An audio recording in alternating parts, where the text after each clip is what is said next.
Thank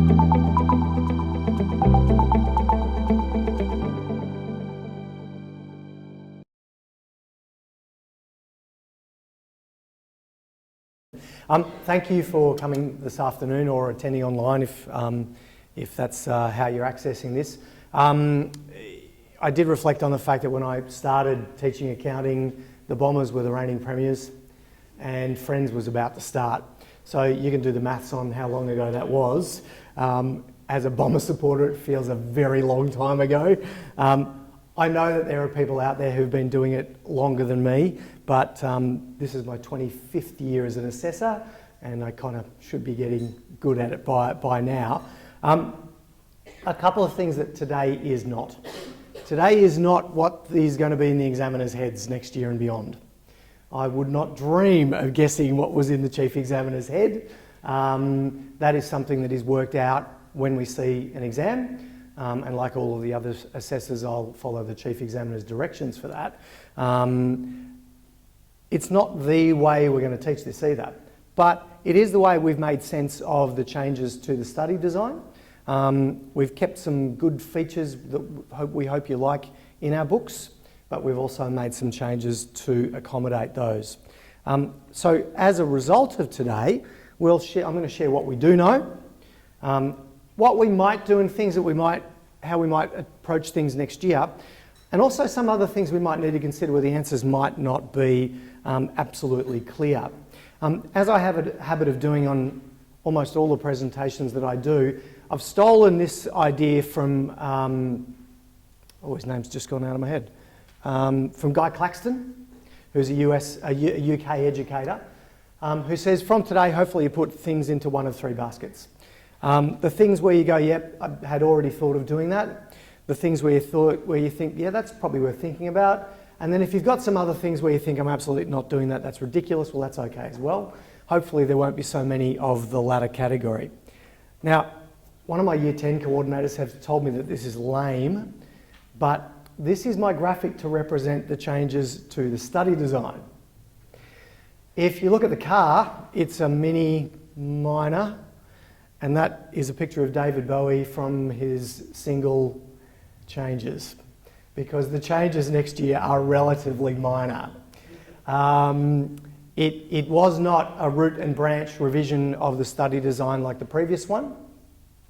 And so we've got a lot of retention of most of the things that were in the study design. We've got some really helpful clarifications, and we have got a couple of little moves as well.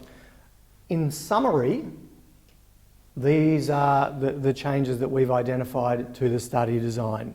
Across units 1 to 4, some changes to source documents, a slightly different phrasing of how we're going to tackle ethical considerations and modelling, and then some specific things about the treatment of inventory gain from units 2 to 4, the moving of reducing balance depreciation into unit 2,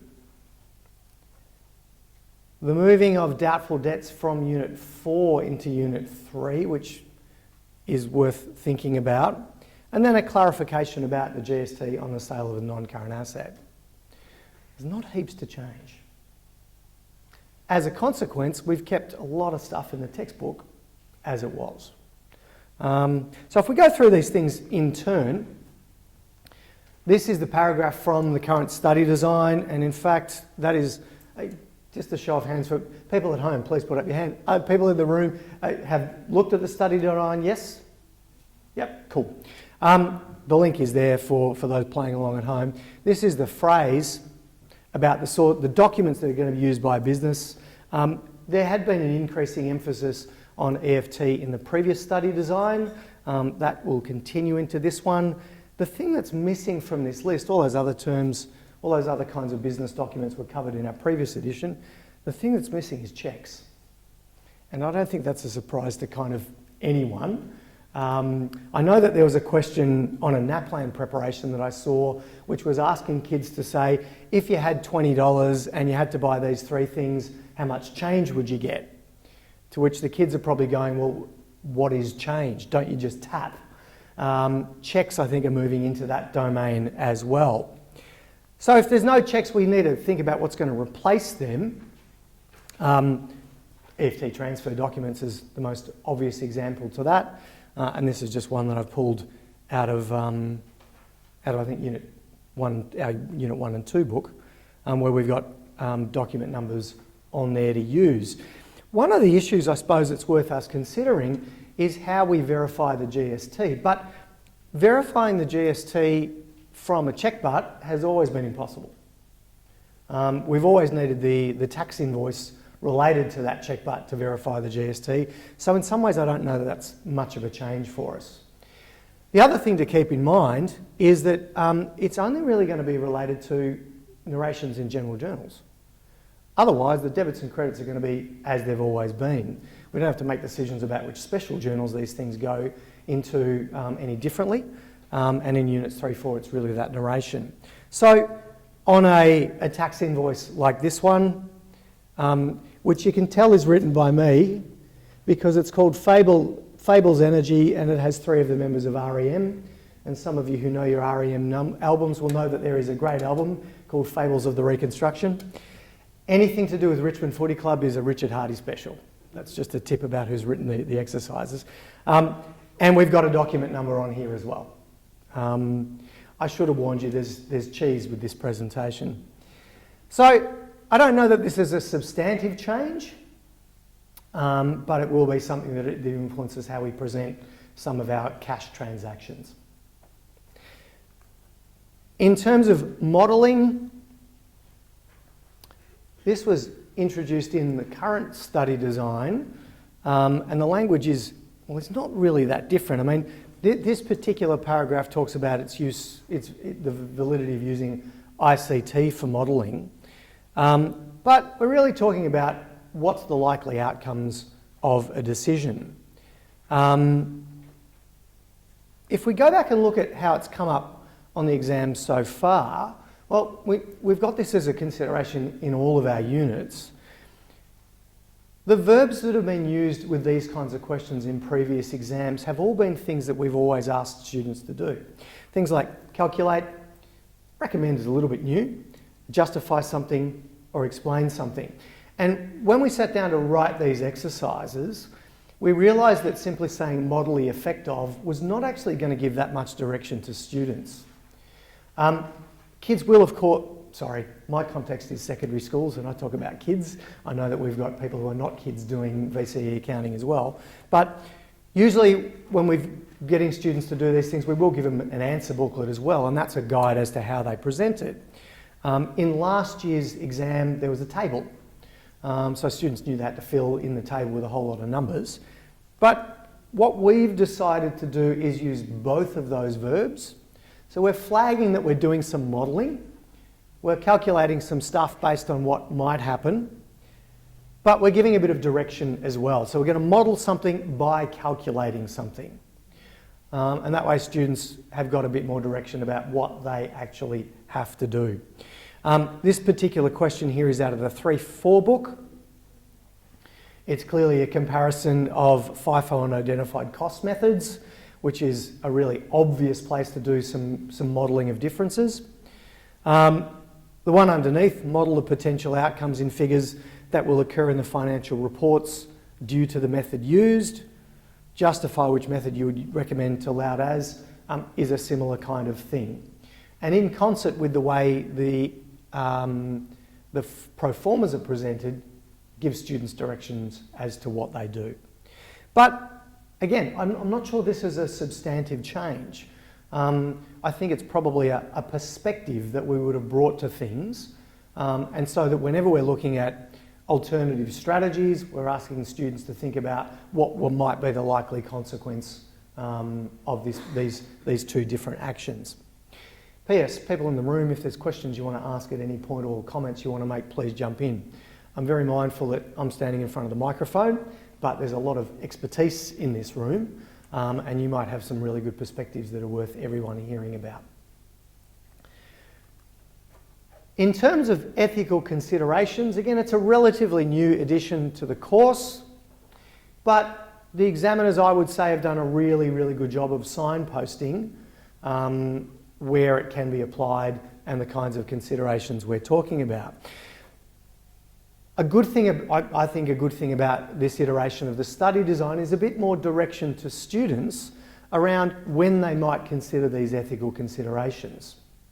The example we had in, I want to say last year's exam about the electric car was a prime example of that and was a good example of combining modelling with some ethical considerations as well. But here we've got a direction that says ethical considerations often have a direct impact on the financial performance. And that, the tension, if you like, between short-term maximising and profit, longer-term maximising and profit, and ethical considerations, I think is a rich vein for us to mine in terms of those ethical considerations. Some examples that we've included. Is it ethical to sell a busted TV? Is it legal? We were at Coles the other day and they wouldn't sell us the Dauphinoise cheese that was used by date of yesterday, which was a bit devastating because Dauphinoise cheese. Referring to financial and ethical considerations, evaluate the owner's plan to improve gross profit.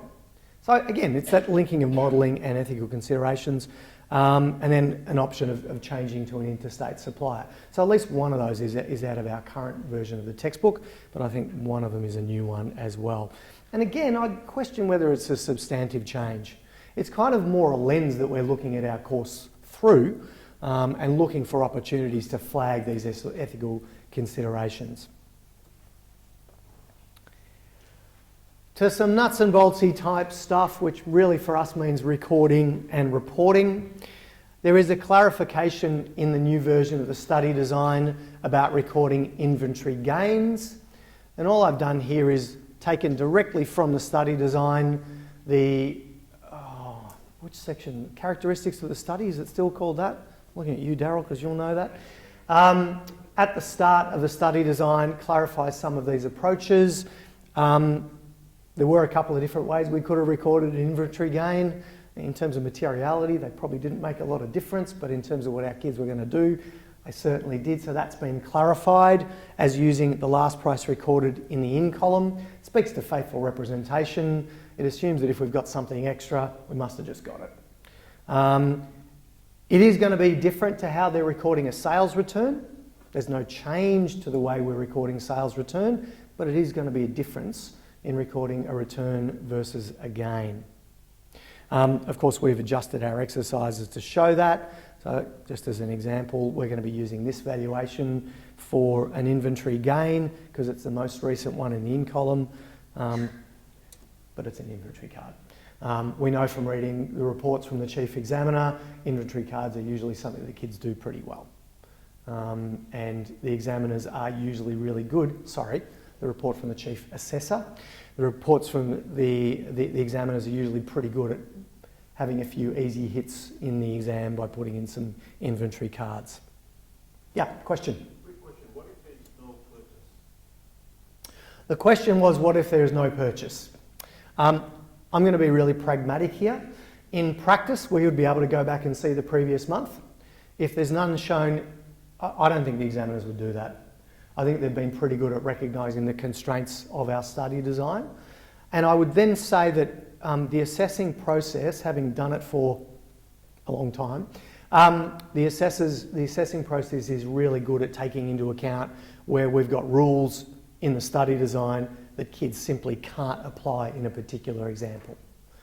We've had questions, and I'm not going to put my finger on which one it was from last year's exam, where the way the question was written meant the examination process had to take that into account. So firstly, I don't think it's going to happen. I think the examiners are pretty good at this, but if it did, we would have examination marking strategies to cope with that. Honestly, it's not something I would be teaching my kids. If they ask me that great question, I'd say, an inventory card's going to be a scroll. You're going to be able to scroll back and look at it from the previous period. Something that is more significant, not in terms of technical expertise, but certainly in terms of our time management in Unit 2, will be the addition of reducing balance depreciation.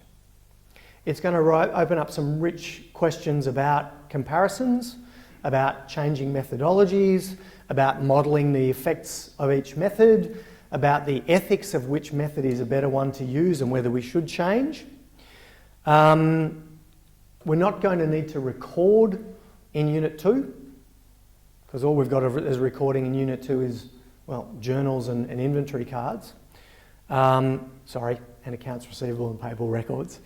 So we're going to be calculating and reporting, and probably modelling is the thing that I would suggest is going to be a good thing to do here. Talked a little bit about ethical considerations. I think what it is doing, though, is contributing to the importance and the status of Unit 2. Now, it's up to schools to make decisions, and somebody like Michael Fulham would say, context is not everything, but it's a lot. Schools will make decisions about whether Unit 2 is a prerequisite for doing Unit 3-4. It's not under the study design, and it can't be under the study design. However, there are a whole lot of things kids are going to learn in Unit 2 that are going to set them up for Units 3 and 4. Reducing balance depreciation remains part of Unit 3 and 4, so that it's not that that's not going to be part of it. But I think students who've been able to do it in Unit 2 are going to approach it with a bit more familiarity and a bit more comfort. It's not just reducing balance depreciation in Unit 2 though. The fact that we do inventory cards in Unit 2, the fact that we do all of our balance day adjustments for expenses in Unit 2 is making it more and more important. So I flag that as something to think about, and it might simply be the case that the considerations in your school, and there might be a situation where all kids in your school have got the okay to come into Units 3 and 4 without having done 1 and 2. You might then want to have a think about any preparation you may be asking them to do over that summer holiday, or maybe you just dive in and teach what's there. I'm not advocating a position on this, but I am flagging some things that need some thinking about. At the very least, it'll affect our week planners for Unit 2. And Richard and I haven't worked on those yet. That's one of my holiday jobs. So it's a consideration for us at this point that I think is worth flagging. So it means that our Unit 1 and 2 book, which is red this time, I think. Yep, it's the red one this time around. We've addressed those source documents. We've taken all the checks out and we've changed all those documents. We've looked at opportunities to flag different ethical considerations. We've included more modelling, but we haven't got carried away with modelling because there's a whole lot of recording, reporting and explaining and discussing and analysing that accounting students still have to do. So we haven't made everything about model this every other day. We've made the changes about recording inventory gains. We've inserted a section on the reducing balance method of depreciation and exercises based on that. We've taken out some chapters. We were a bit bloody-minded in the most recent edition about things that we thought were important that we wanted to keep in there. And we did have some feedback from people who said, yeah, but we really love bank recs. We've been really pragmatic in this edition and given them the flick. And we've taken the hatchet to a few other sections where, yep, you could have spent a lot of time talking about alternative sources of income, but we've got limited time in a week and limited time in a year. So that has taken out some of that, let's call it non-essential content from the Unit 1 and 2 book. But we have added something to the 1 and 2 book that we think is going to be a big help. We're not advocating a position here, but we are certainly responding to feedback that lots and lots of schools are starting a Headstart program or a couple of commencement weeks, or I know of one school that does a lot of Year 12 and Year 11. So we've factored that in by including in the 1 and 2 version of our book a Headstart chapter which includes the general ledger. Part of this did come from me reading a bit of Rick Riordan. If you've got sort of junior teenage kids, you'll know Rick Riordan is the author of Percy Jackson. And in a lot of his textbooks, in a lot of his novels, he does put a little bit of a sampler of the next book in there. And we've tried to bring that idea into our 1 and 2 book so that there is the opportunity to start learning about the general ledger in Units 1 and 2. Spoiler alert, it's pretty much the same as we've got in the 3-4 book, but we've made a couple of adjustments to reflect that kids who are doing this chapter in the 1 and 2 book have pretty much done Units 1 and 2. So they already know about principles and characteristics and elements of the reports. They already know about the GST. They already know about accounting reports themselves. So they've got a bit more accounting knowledge that they're bringing to it. For that reason, we've combined the inclusion of this chapter in the 1-2 book with teaching the general ledger at the same time that we're teaching about the GST and its effects on debits and credits. Now, everyone in the room's an accounting teacher. We all know that it's not much of a jump to go a debit and a credit is pretty much the same as going 2 debits and 1 credit. So we figure that if we start that from this chapter, it's going to help students when they start Units 3 and 4 the next year. Yeah. Word of warning though, don't try and do this chapter in Year 11 and then do the 3-4 chapter as well, because they're the same. But hopefully that does give you a bit of flexibility there. Can I just get a bit of feedback on that? Does that sound like a good idea? Yeah? Just roughly, how long do you think that chapter might take? Different schools will have different time allocations to Headstart. Yeah, I don't know how much the sound's picking up. The question was roughly how long do you think it'd take? I think that depends a little bit on the way any commencement program in your school works. So if you've got a week, you're only going to have 2 or 3 lessons, you've probably got to be a bit selective about how much of it you do. And setting the kids something to do over the holidays well, that depends on your school. If you've got more than a couple of... Look, if we had planned that this chapter in Year 12 would take about 2 weeks, because it does include balancing ledger accounts, it does include footing ledger accounts, and it does include preparing a trial balance. I think those are steps that you might make a decision to not do if you had a shorter period of time. But if you had 2 weeks, you could do the whole thing, would be my guess. If we speak specifically about Units 3 and 4 and the changes there, the most significant one is doubtful debts coming from Unit 4 into Unit 3. It means we do need to talk about balanced adjustments in Unit 3. Now look, we're rule followers. So we've followed the same approach that's in the study design. We've put it in the right area of study, knowing that some people are going to jump around. Well, that's other people's business to do that. It does mean that if we're going to talk about doubtful debts, we've got to talk about balanced adjustments first, and why they're important and how they work. Again, this makes Unit 2 pretty important if we've already covered balanced adjustments. What we've done is included this as the very last chapter in the first part of our book, so that it's basically recording, reporting up to doing a cash flow. So they've got a whole system. Now we can start to have a look at some of the balanced day adjustments that we do, and the balanced day adjustment we do first is doubtful debts. The methodology has not changed. It's exactly the same as we've been doing in the current study design. It's its placement that's a little bit different.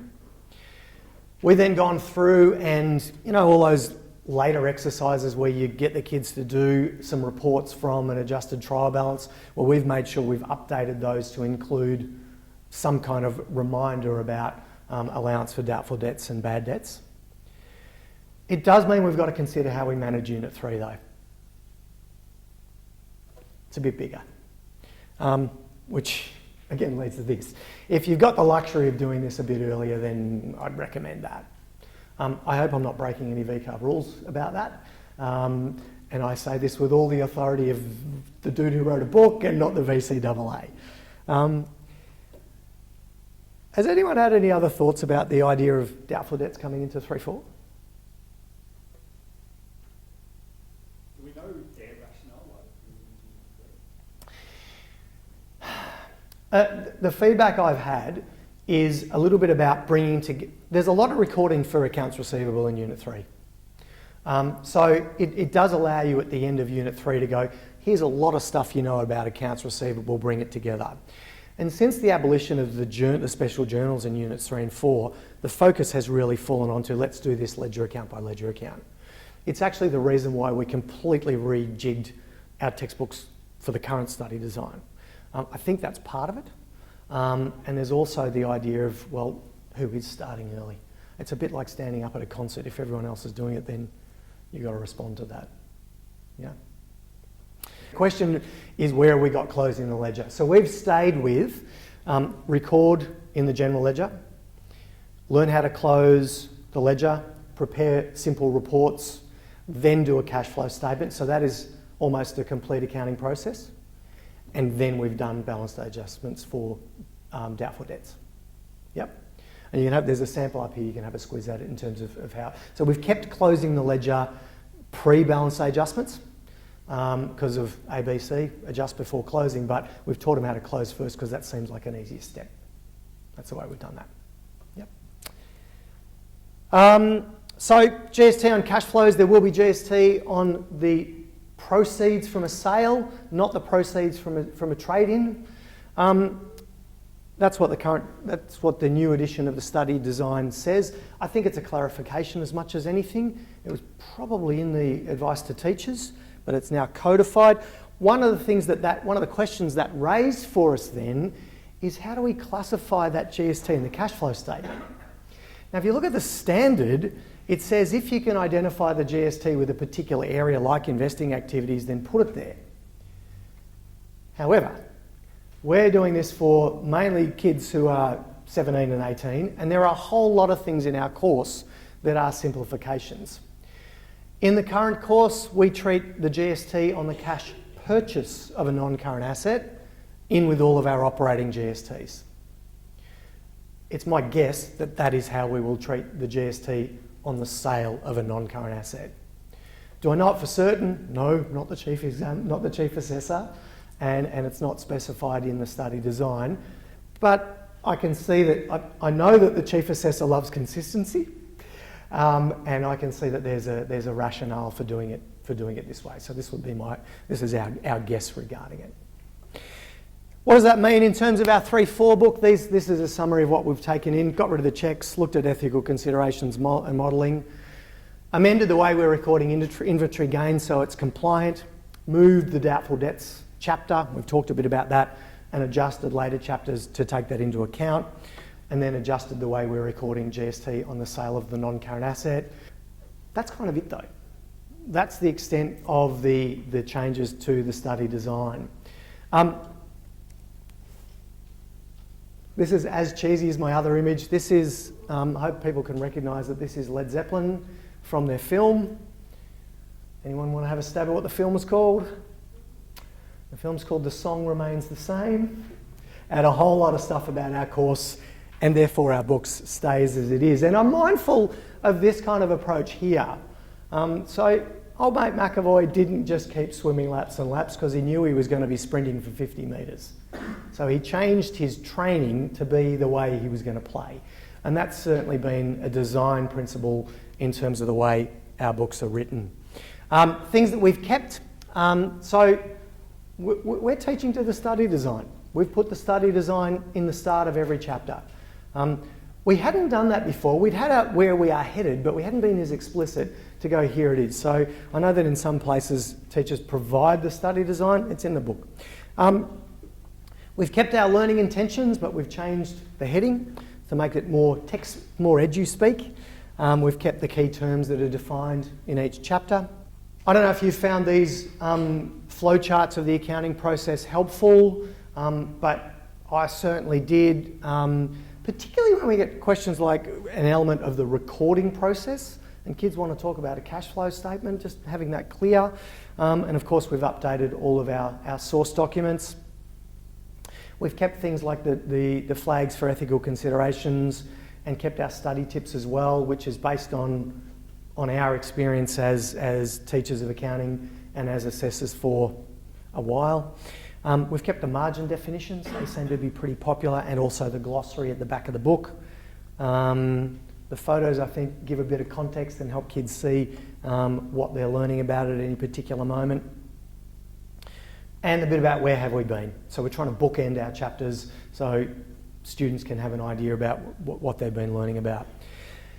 In terms of our exercises, we have always written every single exercise as if it's an exam question.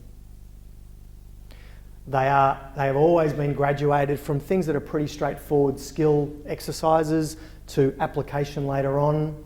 They've always included the old distinction of Pracken theory, and they've always used the command verbs that the VCEA exams use. I don't know that we've had a question mark in one of these tasks for ever, 17 years since the publishing of the first book.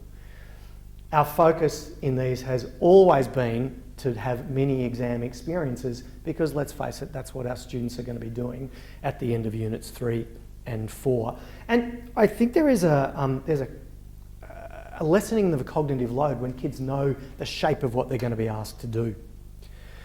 The review questions fit to that as well. I want to talk a little bit about using review questions because there's a couple of different ways you can do those. But as I said, all of our exercises and review questions are absolutely explicitly referencing the kinds of skills that students will be asked to show on the Year 12 exams. Just in case you're interested, and you might not be, these are some of the theoretical influences that we've taken into account in the writing of our books. If you haven't read the Bransford, Donovan and Brown book about how people learn, I'll do a Molly Meldrum and recommend that you do yourself a favour. It's a really good read about how experts learn, and it's really influenced what we put in our book. Lots of schools use Understanding by Design, lots of schools have referenced Project Zero and high impact teaching strategies. I did want to talk just a little bit today about how that's come out in our books. One thing that I'm a bit of a zealot about is introducing the characteristics, assumptions and elements, definitions early, and then coming back to them again and again and again and again. I think you get the idea. So that students have the opportunity to revisit these, see them in the wild as often as they do. So of course we have an opening chapter about this theoretical framework, but then they are revisited every single chapter because look, when a kid says to you, why are we doing this? The answer is probably in this theoretical base. So that's the way we've set the book up because that's a theoretical underpinning. Most people know about the high impact teaching strategies in terms of explicit teaching, in terms of worked examples. This is our bread and butter as accounting teachers. This is kind of what we do. Yeah, we're excellent at showing kids how to do stuff.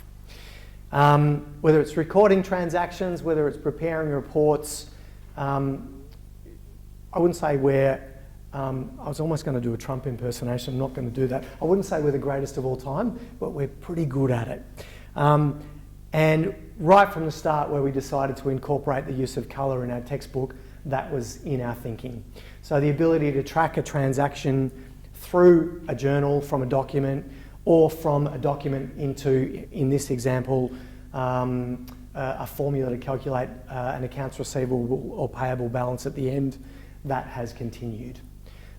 We didn't go with many more colours like cerise and magenta and lilac. We went with the 4 basic ones, and hopefully that's going to continue as... I hope that's going to elicit the same feedback we've had from teachers so far. I've put this in there because it's only recently that the VCEA launched this statement of what all these terms mean. They're a bit oblique about it for a lot of years, but we've now got definitions of what all these terms mean, and I've already spoken about how they are in our book. There are multiple opportunities, multiple repeat opportunities to practice those skills. High impact teaching strategies talks about lesson structure. This is how I have used our textbooks to support that in terms of, look, there's evidence that says it doesn't matter what your educational model is as long as you've got one. So whether it's 5 E's, if we were primary school teachers, we might be talking about whole, part, whole. My approach would be yesterday, today and tonight. What did we do yesterday? Running, going through exercises that kids have done for homework or review questions, and almost treating it like a mini assessor's meeting, where I get to be the chief assessor, woohoo, and they get to be the assessors assessing their own work, reviewing what they've got against a standard. In terms of home learning, Uncle John Hattie tells us it's pretty important in secondary schools. and we should be deliberate about how we're doing it, whether we're doing it to consolidate, prepare, or practice. If we're doing it to consolidate, we've learned about something in class today, go and do the review questions for homework, consolidate that. If we're doing about practice, well, look, there's lots of exercises. I don't know that we're going to get to Kay Anders Ericsson's 10,000 hours in a year, but the more we get, then the better our students are going to get at that. And of course, the process of doing exercises, which include theory responses, doing review questions, leads itself to that. The other thing that is possible to do is, and is a helpful thing to do, is give the students a chapter to look at and tell them to go and do the review questions. Even if they come in the next day going, hang on, question set, what? Preparing that fertile ground by flipping your classroom this way and then allowing you to go, all right, what were your misconceptions? What are the things that you got stumped on last night? There's a few different ways you can use that. And apologies, I know I'm preaching to the choir here. In terms of feedback, somebody else probably said this before me, but I don't know who it was, so I'm claiming it. That whoever is doing the correcting is doing the learning.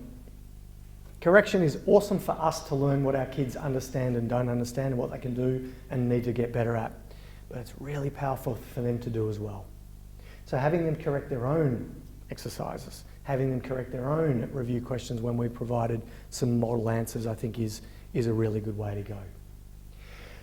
The last little bit is more about the educational theory that underpins some of the features of our series, and the references are provided in there. So look, it's not a whole lot of changes to our study design.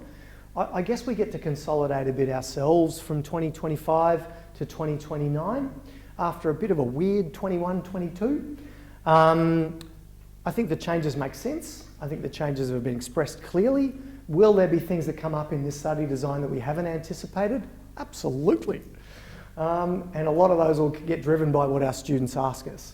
But I think there's a good number of clarifications in this study design, and there's some sense around where things live. I think it's going to be a good fun thing to teach.